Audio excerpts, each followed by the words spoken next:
Do you regret at all saying yes to this? Absolutely not. Yeah. You good? No, I think I'm good. We'll see.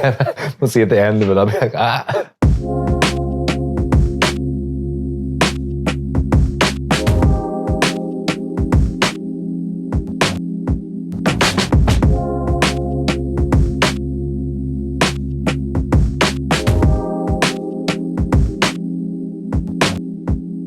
How familiar are you with what we're about to do? I tried to describe it to somebody earlier today, and I said it like I knew it, and I don't really know what it is, to be honest. We're going to go through a set of questions. Instead of each of us answering each of these questions, you're going to have the opportunity to kind of reverse me on a few of them, where you will answer it. And then ask. And then you can make me answer it too. Okay, so the first pre-question is, you and I have met a few times. Mm-hmm. I would say we know each other and are friendly. Yeah, we're friendly, definitely, Yeah, I agree. sure. So where would you put us on a scale of 1 to 7, 1 being strangers and 7 being as close as you can possibly get? 1 being strangers, 7 being, I would say 3 or 4. I was going to say a 3. That feels great. honest. Yeah. Let's go 3. Are you ready? Ready, yeah. Okay, first question. Given the choice of anyone in the world, who would you want to have over as a dinner guest? Anybody in the world. They have to be living? I'll give you dead. Well, I feel like the answer that's coming to my head is, well, my granddad died when I was young, and I feel like I never really connected with him as an adult because I was an adult when he passed. So I'd probably go with my granddad. He's like in terms of close family, he's the person that I feel not least connected to, but least connected to as an adult. Do you ever struggle with how much exposure your job demands compared to how private you are in real life? Yes. Yeah, I think I think it's a tricky thing because the job requires it, but also I don't have the capacity for what is asked sometimes. Those two truths are at war with each other sometimes. Before making a telephone call, do you ever rehearse what you're going to say and why? Do I ever? I have, but I don't. I'm a phone caller as a are you a phone? That doesn't count as a new number. No, you can have that. I am not a great texter, so I'll regularly communicate things that probably should be communicated over text in phone call. What makes you a weak texter?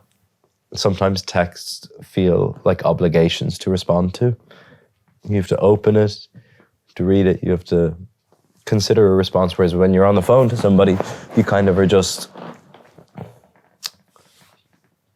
if you're like fundamentally more anxious leaning, I think phone calling is actually better, which might sound crazy, but I think that is better. I get it with the text. Yeah. When you see the text. Voice note. Yeah. Better than texting. What would constitute a perfect day for you? Honestly, today, like we both live around a specific park that I am obsessed with. Yeah. And I think I'm a winter boy. Like this morning, I walked around the park for a little bit before I got picked up, and I was like, this is perfect. But that would be the start of the day. And then it sounds boring to just be like, go home and watch a document, like, do you know that historian David Olusogun? Mm-hmm. Watch something that I think he's brilliant, or watch a World War II documentary. Maybe not, that wouldn't be in the perfect day. I love history documentaries. Wow. Yeah. I'm just kind of going off with my perfect day now. Like, what would I do today? Yeah. What day of the week is it? Well, that dictates. You get to dictate that. It's a perfect day. So let's say Friday, where I'm not called into work. It's winter, out for a walk, layered up, come back, get a coffee at that specific place we both know. I like that place. Go to that place. Yeah. Then go back, watch a nature documentary, open a bottle of wine at home, maybe have some friends over, and then go out dancing. And then on the way back, order like Five Guys. Yeah. Like a guilty Uber Eats that would meet you at the door. Yeah. Yeah. That sounds pretty good to me. Sounds pretty great. Yeah. When did you last sing to yourself, and when did you last sing to someone else? Singing to somebody, we shot a scene where I was singing to lots of people, this week. That counts. That's technically an honest answer, I guess. But when I sang to myself, singing to yourself sounds like a weird sentence, doesn't it? I sang for myself. Yeah, in the presence of only yourself. Yeah, Yeah. on Friday night. What did you sing? I was writing a song and I was on my own in the house and I was singing it.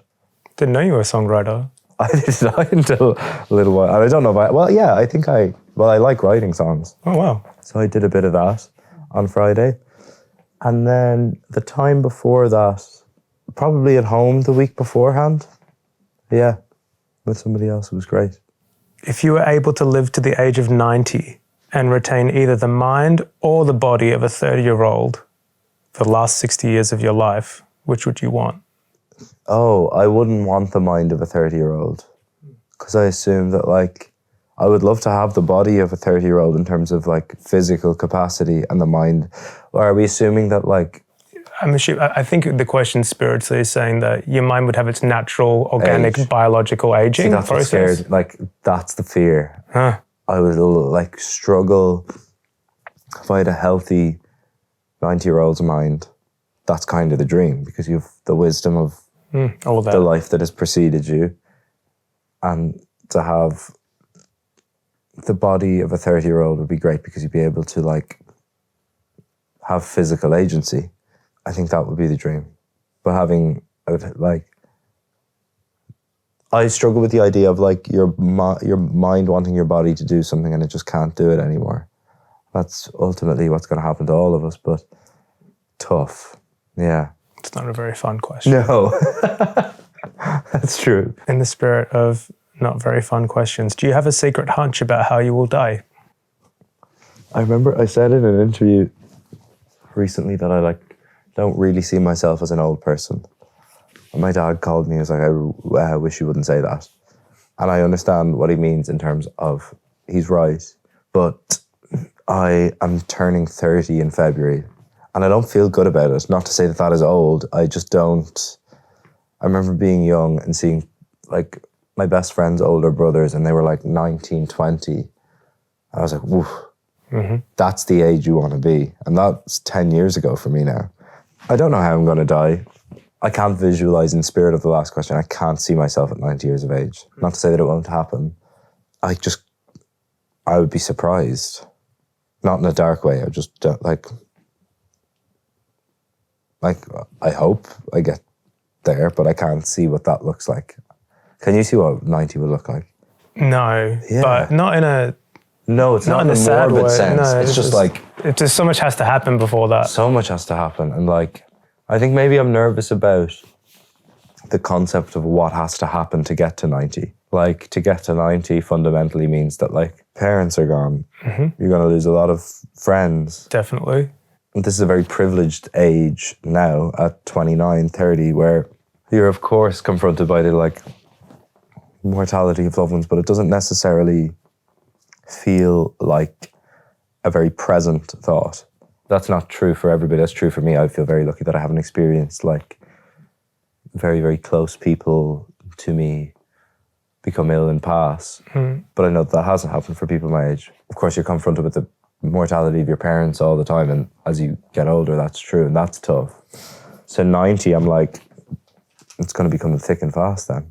A lot has to happen before 90. Yeah. I often think that. Yeah. Name 3 things you and your conversational partner appear to have in common.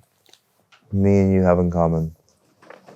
I think our core relationships, are very, very important to us. Like Alex and romantic partners are very important to us. Yeah. I think what we have in common is we love the same part of the same city. Yeah, definitely. What's another thing that we have in common? I think we're hard workers. It's quite good. They're good, yeah. Yes, I was going to say black hoodies. Black hoodies. Yeah. What? That too. That's optional. For what in your life do you feel most grateful for? I feel very, very lucky with the people that I'm surrounded by. And I feel like it's expanding, actually. Like the important people, like obviously my family have been steadfast since day one, but I feel like I have a chosen family as well. And I think I'm like a mixture between introverted and extroverted. But I always feel like when I make a new friend or a new important person in my life, I'm like, that's it now.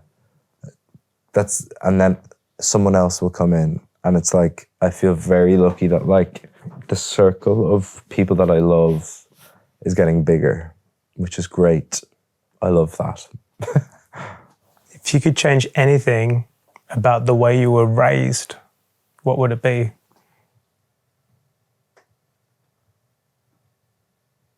Ooh. And weirdly made me sad. I think there's nothing that I would change about the way I was raised, but I would love to take some sort of burden off my parents, because I think they just loved us under like certain pressures that I don't know if I would be able to do if I could go back in time and just be like, to take some sort of burden from them, because they worked so hard to give us what we needed. And I don't think we were, not to speak on behalf of my sibling, I don't feel like I was grateful enough at the time for that. I think that's true for children generally. It's like you're not aware of the bigger picture until you're suddenly like an adult and you're like, Jesus, concept of raising a child now, which I would love to do. But like this idea that like, that's wild to me. Yeah. In 1 minute, tell your life story in as much detail as possible. Born in 1996 in Holles Street in Dublin. My mum's was a policewoman and my dad was a teacher. Grew up in Maynooth. Grew up in a estate called Rockfield first, then I moved to Castle Dawson. I went to 2 Irish schools growing up, so we would speak Irish in school. Played lots of sport growing up. Thought that I wanted to play Gaelic football as an adult. Went on stage, did Phantom of the Opera when I was 16, fell in love with being on stage. Went to drama school, nearly dropped out of drama school, loved drama school, fell in love with acting, really lucky and jumped into a career that was like willing to accept me and took me in with open arms. Fell in love, fell out of love, mum got sick, and like extraordinary things were happening in my life around a time that was like very full professionally. And I feel very lucky that all of those things did happen. Landed in a city that I didn't love initially with people that I love. And we all seem to have gathered in the same place in the city by accident. And that's kind of where I'm at now. Quite well done for 60 seconds, I thought. In the back of my head, my brain was going, how many seconds is that? By the way, you're about a third of the way through. Really? You're doing very well. Are we going too fast, do you think?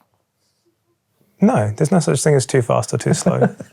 If you could wake up tomorrow having gained one quality or ability, what would it be? Patience, for sure. I'm not patient at all. Like, do you know when you come across people who've like meditated regularly? You give off patient vibes, you calm vibes. I also don't like the word vibes and I used it twice there. But you give off like a patient energy. I don't think I'm patient. I never would have thought that about you. I think, yeah, people who know me will know that like I'm not particularly patient. Like emotionally impatient, or just like want to keep things moving? No, I think I'm patient. I think I'm relatively good in like a crisis. I'm patient in like in relation to other people, but I'm not patient at like work. I'm not patient on a day-to-day. I'm not good in a queue. I'm not good at like sitting still for too long, or like if somebody says that something's going to take half an hour and it takes 40 minutes, or if you're on a like, an example of this would be, say you are driving home from work and 9 times out of 10 it takes 35 minutes, and then you look at Google Maps and it's 42 minutes. That drives me nuts. I'm not driving the car I will Google Maps how long it's going to take to get home. And when it like, if it goes from like 35 up. minutes to 38, and then it's like tough. plus 7 minute delay. I'd be like, let's just take this Can't detour. you? Wow. Yeah, not great. You also, I think you're quite a fast walker. I am a fast walker, yeah. You've always been a fast walker. Yeah, I think so. My mum's a very fast walker. See, I quite admire that. That's a good trait. If a crystal ball could tell you the truth about yourself, your life, the future, or anything else, what would you want to know? I'll answer this, but I want Uno reverse to buy me time. How would you answer that? Do you know what? I would say that life, I like not knowing everything that's going to happen. Yeah. I really like conspiracy theories. And like, there's probably some alien-y stuff that you could ask the crystal ball that's quite cool. But I would probably use the crystal ball opportunity to like, I'd say there's some things that I've been holding off doing a little bit. Right. That, so be more immediate. Yeah, if there was some like reassurance from the crystal ball, if the crystal ball could act like as a bit of a artist's therapy and be like, yeah, you should, that thing would work out. Right. I'd probably use that to push through some reluctance that I have in certain parts of my life, particularly in art. Yeah. The one that was jumping into my head there when you were talking was like, my good answer is yes, but like, will I be acting forever? Is the question that I have. Because I love it, but I feel like it's very demanding. I want to have a kind of like artistic output for forever, but I think it needs to be something other than acting for me to sustain that. So that's what I would ask. Would you be relieved if the crystal ball's like, no, you won't be acting forever? No. Because that means other stuff will have happened? No, that's interesting. I would want the crystal ball to say yes, but it won't only be acting. It's almost like a relief, like, oh, wow, I pursued other stuff as well. Yeah. And then I'd be like, what is it? What is the other thing? I feel like you get one thing from the ball, though. It feels greedy to ask more than one thing from the crystal ball. Then the question would be, will I be acting for forever? And if not, what else will it be that I will be doing? Okay. You can hedge. Look, it's just everyone else will judge you, not me. You won't get any judgment from me, though. In what ways do you most feel misunderstood? That I'm generally sad. I don't think I'm sad. I think when I first met you, I thought he's so funny and Great. playful. I'm glad that you thought that. Yeah. I thought you'd be quite serious before I met you, and then... No, I don't. I think I would never describe myself as funny. I love when other people do. I'm like, yes. I think people have maybe an assumption that is tied to work. And I'm a little bit bored of it, to be honest. The sad thing? If it was true, I'd be like, that's great. I also just think, I don't understand how we, as an audience, absorb music, art, films anymore. I think we're very drawn, which we spoke about earlier, this concept of compartmentalizing ideas or themes and then placing them on an actor. And then also this like whole concept of like fan bases. Fandom. It's so insane to me. Do you know there's loads of actors out there that you don't have to like tie yourself to one entity. Yeah. But like it'd be like just listening to one band and then refusing to listen to anybody else. And I think that is becoming easier for people to do because of visibility and internet and kind of the culture of the internet. There's maybe an assumption that I am sad, and I don't think and you don't think you are. It's true. But having said that, I am drawn to grief and love and depression in work because I think it's something that I definitely connect to and is true for me in moments, and I do feel an artistic compulsion to express that, and I feel like I'm good at that. But I don't think that it is all the same colour, and like a film like Hamnet is a very different colour to one of Aftersun or Normal People, or even something like Streetcar, which maybe you wouldn't see as like something that's fundamentally sad straight away. It's actually, I think, the saddest piece of work that I've been involved in. I don't think I'm sad, and I think people might think I'm sad. It's good to get that on the record. Get that on the record. And Adam said that I was funny. You really, I thought quite Remember funny and fun, folks. Yeah, it's real. It's kind of tied back to a previous question. Is there something that you've dreamed of doing for a long time? Why haven't you done it? Maybe it's not a small dream. I would love to go on a like long backpacking holiday in South America, and I haven't done it because I haven't had the time. I was talking to someone recently about maybe carving out time to do that. Like 6 weeks, no plan, one backpack, go. You haven't had 6 weeks? That's true. I have had 6 weeks. Why haven't you done it? I haven't done it. I think the truth is I've had 6 weeks but it's always been in preparation for another job. Like it's time spent between jobs. Like the maximum amount of time I've ever had is like 8-9 weeks. And half of it, if I was to do 8-9 weeks off, 3 of those would be like in bed, recovering. And then the next 6 weeks would be preparing for the next thing. Can I gently challenge? Yeah. That was so sweet. Can I gently? Of course you can. Yeah, very gently. Do you think any part of it is like, we spent so much of today exploring like projection of other people, but do you think any of it's to do with an actor's anxiety of like the next job, where it's going to come from? I don't have that, I think. You just genuinely haven't had 6 weeks to go to South America? I've had it before, this feeling of like next job. And the fear that I do have is one of not personally desired, but being desired by an audience for the work that I do. But I'd be lying if I said that I was worried here, sitting here about being employed, because I haven't had that experience since I've graduated from drama school, and that's one of great privilege, but it's not one. And as a result of that, I'm not sitting here.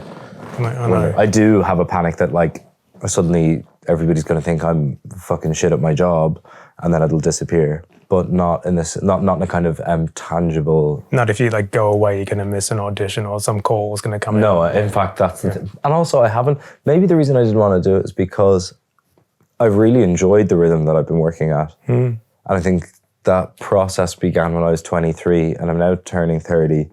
And it is that thing of like, oh, I can feel myself wanting to slow down a bit more and certain priorities come in where I spend my time. And whether that's with my family or with my partner or with friends. I've never had a desire to really spend my time anywhere else other than work up until this point. So maybe that's actually the answer why I haven't done that yet. And now I do have a desire to not spend my time necessarily in a rehearsal room or on set. The active choice being that I do want to be there and I do want to do it. And then after that, it's like spending time elsewhere. And how I spend that is maybe around South America. I hope that happens for you. So do I. What's the greatest accomplishment of your life? That's hard. I don't know. There's so many things that come to my mind with that.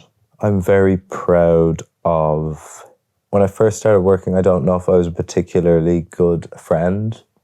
Like in terms of how much time I would just disappear.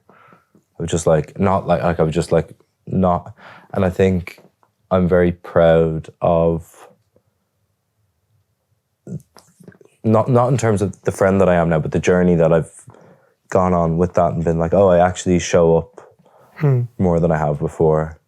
You feel more present. I think the thing that I'm proudest of is I think I'm very proud of how I show up in my relationships. I think I'm very proud of how I show up with my family, my friends, and with my partner. There's obviously like accomplishments that like relate to career. The thing that I feel most proud of in my career is actually the relationships, because I think that the reason that certain like tangible accomplishments have come out of those things are because of like actually fundamentally loving the people that I made it with. I have a real life love for Jesse Buckley, for Josh O'Connor, for Andrew Scott, for people that I've worked with. I absolutely love them. And I think that's a big, I've kind of waffled that answer, but I think the biggest accomplishment in my life is who I love and who loves me. That's probably the biggest accomplishment. That's a really good answer. Yeah. That's really cool. I'd also say... What about you? I want to ask you that. What's your greatest accomplishment? That's definitely the deepest question, I think, so far. They're actually meant to get heavier as they go. Fuck. Yeah. I'm like, whoa. I would say that there's like very tangible things in my life that are like clear accomplishments. How do you feel about accomplishments? Because I'm proud of like actually certain like tangible accomplishments, but like how do you feel about like receiving those? I like it. It feels really good at the time. But I would say that I put them in the rear view mirror very quickly. And I have a big issue with like, I've never been good at marking the occasion. Right. I think the great accomplishment of my life is, like, if you zoomed out, is probably to be here now like this. My family for many generations was in the south of Iraq as these, we're a very, very teensy tiny ethnic minority and been very persecuted over the years. And for my parents to have, in just one generation, gone to Australia, had all that ambition, poured it into that. You talked about parenting earlier. Yeah. It's like, for them to have accomplished all that, warts and all, flaws and all, however it had to happen, is like a miracle unto itself. And I still think it's just like, it's crazy how much happened to our family in one generation. So almost just being here. When did your parents move to Australia? Oh, they moved in the 80s. Wow. Late 80s. That's an amazing transition from They are so ambitious. Yeah. And however much I accomplish, I will never match their accomplishments because you can't fathom the scale. They're not even from Iraq's biggest city. They're not from the capital. They're from the 10th biggest city in Iraq, Nasiriyah. To go from Nasiriyah to where we are today in this house. That's pretty and we get to talk about art. But where does that sit with your greatest accomplishment? I know, I feel like part of my journey is trying to put out work or build a life that honors their sacrifice and their own ambition. Right. And I feel like I'm starting to do that. Yeah, that's amazing. And if you look at my life holistic, I feel pretty good about it. Yeah. So, but yeah, I'd say like more tangible on paper. They're really cool. And there's a few that have happened to me, but I move past them pretty quickly. I know, I think it's a bad habit. I don't know if it's a bad habit. I think it's a bad habit if you're consciously refusing to accept the fact that it's something that maybe makes you proud, or that you're. But I also think you can dwell on like past successes in a way that hinders you moving forward sometimes. But it's a bit balanced. Like that. Yeah. Can I say something about your answer? Yeah. I would say it's also a little bit of a miracle that you're the way you are, at least from what I know of you. I was sat at a dinner a few years ago next to an actor who's, let's say, a generation or two above you. Yeah. Who had an incredible career, and I would say he was particularly white hot in a certain period of the 90s, or whatever, in the aughts. Who was it? Who the fuck was it? Spill the beans. Come on. And I said to him, you know what? It's crazy how cool you are, because if I or any other person I know had been in that white hot center of your career at that period of time, I'm pretty sure I would have turned into a monster. I would have been the biggest piece of shit. And he laughed. And I'm like, why are you laughing? And he said, because I was a monster. He was he? And then he came out and he kind of pulled it back in. Wow.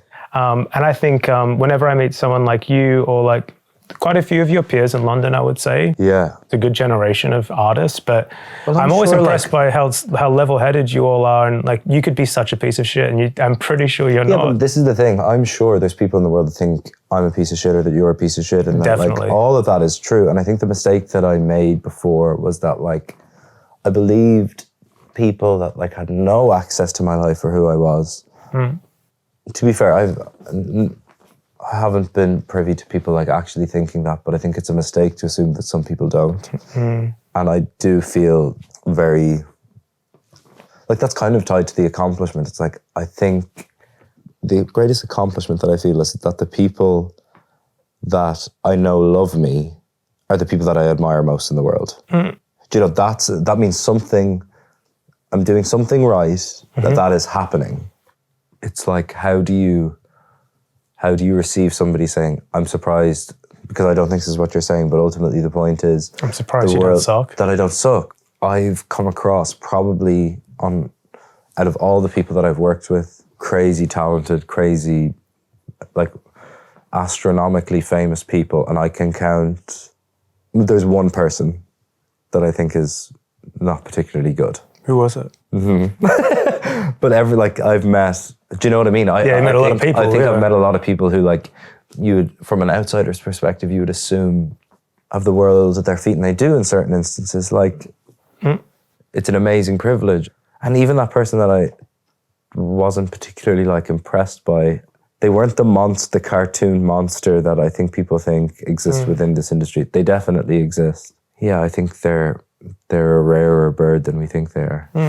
Yeah, which I'm grateful for, because can you imagine going to work every day and that's what you're surrounded by? It's either going to wash off on you, or you're going to run away from the job that you love. I continue to think, though, it is a miracle anytime I meet someone like you that's adjusted. I think it's parents as well. Family goes a long way. Yeah. Do you feel comfortable getting morbid again? Probably. If you knew that you would die in 1 year's time, Jesus, would you change anything about the way you are now living? If I was to die in a year's time, I probably would pull out of the job that I would not be on set if I knew I was going to die in a year. But I'm going to call Sam Mendes and be like, going to call Sam and be like, do you know what? I'm loving this, but I'm actually going to die within the year. All the best Paul McCartney. No, but then at the same time, it's the question of would I want to like live life as normal? Yeah. And my gut is that I would want to continue. I feel really happy in my life at the moment, like really the happiest I've been. Yeah. So I think I'd probably stick with it. I dig that because you might go and be like, okay, I'm going to do the 6 weeks in South America. Sat walking around the park the whole time. The Frosty Park. Frosty Park. Actually, I'd continue life as normal. Yeah. I respect that. If you're going to become a close friend with someone, share what would be important for them to first know about you. I think I can be intense with, I don't know, what would I first want them to know? I like that answer. That's I think I would be intense. I think... what do you have to like, what kind of intensity? With like the big relationships in my life, like new friends who've come in or like they're big and they're like, it's intense and then it will calm down. Like I'll warn them that it'll like be pretty intense in terms of, I don't know, like meeting Harris and Joe and like I knew Joe from before, but like where it's been a very intense, like they're very important, intense relationships to me and like new friends that have come in the last year. I think I can be intense and I freak out about it a little bit internally. But how does it manifest? You like, I haven't spoken to you today? Like, yeah. Just like... What are you doing? Yeah. When did you last cry in front of another person? Oh, I don't know. I remember one of the more recent times was...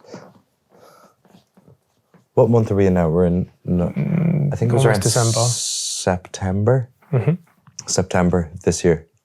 I probably cried more recently than that, but that's the one that I remember. Nothing more to add on that one.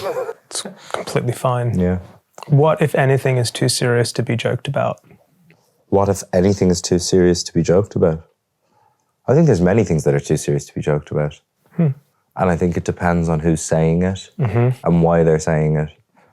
I don't know. I think there's obviously subjects, but I'm actually more interested in like why people are interested in finding comedy in things that are traumatic for people. I'm like, if you're smart enough to make a joke about that, there's way easier territory for you. I'm suspicious of that as a like psychology. I'm like, go somewhere else with your genius and find something that is more accessible and less. Maybe the danger is the thing that they're drawn to.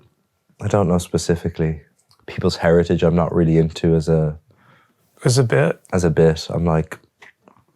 It's a rich history of heritage-based bits, I suppose. Yeah, it's a pretty expansive. But anything like that, anything that people feel connected to or proud of as like they're part of their being, and if you kind of insult that or attack that for me would be the territory that I'm like, maybe it's not too serious, but do you know what I mean? Yeah, I do know what you mean. I feel like this kind of plays back to your friendship, loyalty. Yeah. I'd quite like you in a corner. Yeah, I'm good in a corner, I think. Another way of saying the same thing, what's something people would be surprised to learn you take very seriously? What do I take very seriously? I take baseball very seriously now. What? I know. I take it very seriously. I got into Major League Baseball? Major League Baseball. What? It's true. Like the last year, went to my first Major League Baseball game at Fenway Park. Red Sox fan? Red Sox fan, yeah. Irish connection, Boston? No, partner connection. Huge, like, court, like right down on the, what's it called? Like right beside the... Diamond? Like right dugout? On the, by the dugout, right by the dugout. But I was into it before. Like I watched the highlights on my phone every morning in the chair. Didn't just think to watch cricket or... No, cricket's less interesting to me. Yeah, I'm big Red Sox boy. That's I think that's relatively surprising. Can follow up with that another time. Yeah. Goodness, revelations. Okay, we got through it. Yeah. I feel like you did a lot of heavy lifting there. I'm not sure if we were truly connected to the original intention of the exercise, but to follow back up, where would you put us on a scale of 1 to 7, 1 being strangers, 7 being as close as you can possibly get? And we said 3 to begin with. Yeah. I feel for sure more than 3. I feel 4. Yeah, comfortable 4. Comfortable 4. I would say there were moments where it was 5-ish, but they were brief. No, I mean like 4. Like I feel like definitely there was like some 6, 7 moments in there for me in terms of what was expressed. But I think overall, like is the question related to us generally? I think we've gotten closer as a result for sure.